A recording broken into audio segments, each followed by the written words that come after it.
কেন প্রথম স্ত্রীর গর্ভাবস্থার সময় দ্বিতীয় বিয়ে করলেন আলোচিত ইসলামী বক্তা রফিকুল ইসলাম মাদানী? এই প্রশ্নটি এখন সামাজিক যোগাযোগ মাধ্যমে ব্যাপক আলোচনার জন্ম দিয়েছে।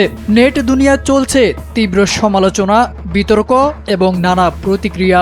তবে এই বক্তা বলেন, একাধিক বিয়ে ইসলামী শরিয়া অনুযায়ী বৈধ একটি বিষয় এবং এই বিষয়ে আলেমদের ব্যাখ্যা রয়েছে। যারা সমালোচনা করছেন তাদের অনেকেই বিষয়টি ভুলভাবে ব্যাখ্যা দিচ্ছেন। এদিকে সমালোচকদের একাংশ বলছে, একজন নারী যখন গর্ভাবস্থার মতো সংবেদনশীল সময় পার করছেন তখন এমন সময়ে দ্বিতীয় বিয়ে করা কতটা মানবিক তা নিয়েই উঠছে মূল প্রশ্ন।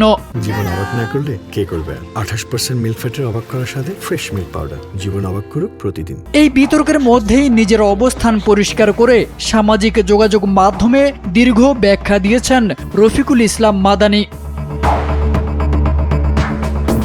নিজের ভেরিফাইড ফেসবুক পেজে দেওয়া স্ট্যাটাসে তিনি বলেন, তিনি আল্লাহকে ভয় করেন এবং গুনাহ থেকে বাঁচতেই জীবনের সবচেয়ে কঠিন সিদ্ধান্ত হিসেবে দ্বিতীয় বিয়ে করেছেন। রফিকুল ইসলাম মাদানী বলেন, তার বিরুদ্ধে প্রেম বা পূর্ব পরিচয়ের যে অভিযোগ তোলা হচ্ছে তা সম্পূর্ণ ভিত্তিহীন। তার ভাষায়, বিয়ের আগে তিনি এই মেয়েকে কখনো দেখেননি, এমনকি তার সঙ্গে কোনো কথাও হয়নি। টিকটকের বিষয়টিও তিনি অস্বীকার করেন। তিনি দাবি করেন, IMB নামের একটি প্ল্যাটফর্মের মাধ্যমে তার দ্বিতীয় বিয়ের প্রক্রিয়া সম্পন্ন হয়। এখানে একাধিক বিয়েতে আগ্রহী ছেলে মেয়েদের তথ্য নিয়ে উপযুক্ত মিল হলে সাক্ষাৎ ও সম্মতির ভিত্তিতেই বিয়ে সম্পন্ন করা হয়। তিনি জানান, বিষয়টি তিনি আগেই তার প্রথম স্ত্রীকে জানিয়েছিলেন। সবচেয়ে আলোচিত প্রশ্ন, প্রথম স্ত্রীর গর্ভাবস্থার সময় কেন বিয়ে করলেন? এই প্রসঙ্গে তিনি বলেন, সময়টি পরিস্থিতিগতভাবে মিলে গেছে এবং সিদ্ধান্ত নেওয়া তার জন্য সহজ ছিল না।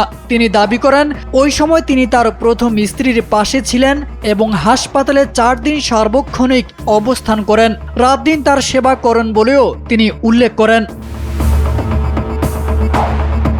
নিজের দাম্পত্য জীবন নিয়ে তিনি দাবি করেন, 2.5 বছরের সংসারে তার স্ত্রীর পক্ষ থেকে কোনো অভিযোগ নেই। কেউ চাইলে তা যাচাই করতে পারেন বলেও মন্তব্য করেন তিনি।